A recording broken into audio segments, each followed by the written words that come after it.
Hello दोस्तों, आप सभी को हमारे चैनल एचडी टिप्स पर स्वागत है। आज आपके लिए हम फिजिक्स में 3 संधारित्र की प्लेटें एक दूसरे समांतर क्रम में जुड़ी हुई हैं। संधारित्र की प्लेटें एक दूसरे समांतर क्रम में जुड़ी हुई हैं, जिनकी धारिता C1, C2 व C3 है।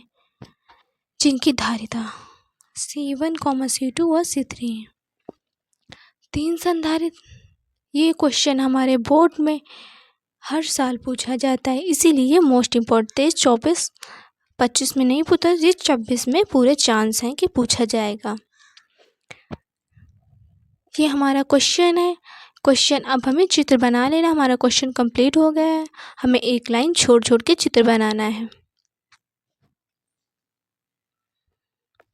ये हमारे तीनों एक एक लाइन छोड़ के बन गए हैं। अब बीच से हमें लाइन ड्रॉ कर लेनी है। ये हमने दोनों तरफ से लाइनें खींच लिए हैं। आपको पेंसिल से खींचना होगा। हमने पेन से बनाया, आपको पेंसिल से चित्र बनाना है। ये हमारा Q1 Q2 हो जाएगा, ये Q3 हो जाएगा। इधर साइड माइनस, ये प्लस के, ये माइनस के, Q2 Q3 हो जाएंगे। आप सभी को चित्र बना लेना है। चित्र के अकॉर्डिंग ही नंबर मिलते हैं। C1 व C2 एंड C3 ये हमारे AB है, पृथ्वी से जुड़े हैं। जिन पहली प्लेटों की धारिता, पहली प्लेटों को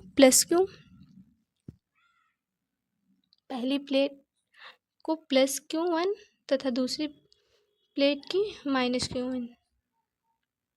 इसी प्रकार प्लस Q1 तथा माइनस Q2, प्लस Q2 तथा माइनस Q2 तीसरी प्लेट, प्लस Q3 तथा माइनस Q3। अब हमें पहली धारिता लिखनी है। पहली धारिता हमारी C1 है। पहली धारिता C1 तथा दूसरी धारिता C2 तथा तीसरी धारिता C3। तीसरी धारिता C3 हो जाएगी। C3 तो कुल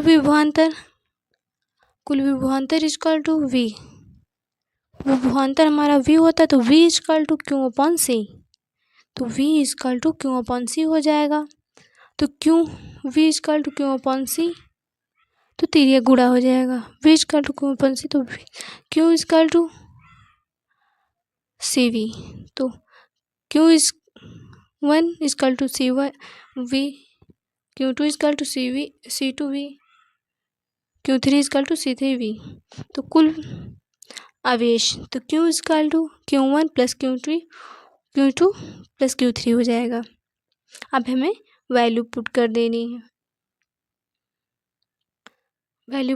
है। तो हमारी वैल्यू पूरी हो गई है। Q equal to C1V plus C2V plus C3V। तो C equal to Q upon V हो जाएगा। तो V इक्वल टू CV।